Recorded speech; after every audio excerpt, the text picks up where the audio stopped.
Bible says you reap what you sow. And so if we are sowing our flesh, I'm just going to use fear as an example.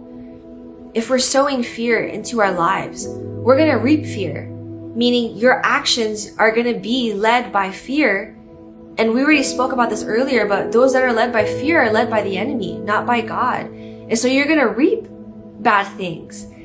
I remember, years ago, I was sowing discontentment.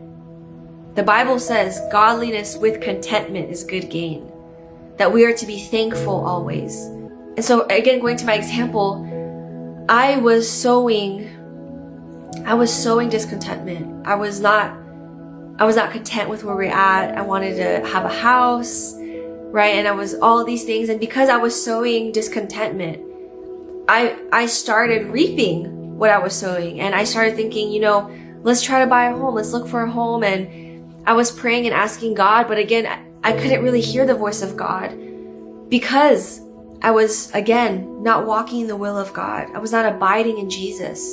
I was instead abiding in my flesh. So I was being led by my flesh, not led by the Spirit. Even though I was praying and asking God, like, Lord, should we get this home? God, this. I thought and I felt like, okay, I think I'm being led by God because I'm not getting these immediate red lights or red flags, and that's the scary part, is when you're not thankful, you're not abiding in Jesus. It can be easy to twist things around and take what you want and call it God, saying that you're being led by the Spirit when you're really being led by the flesh because of discontentment.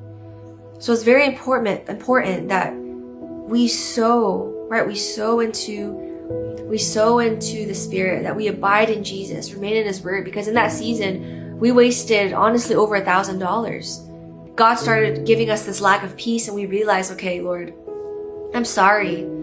This was not your will for us, and it costed us.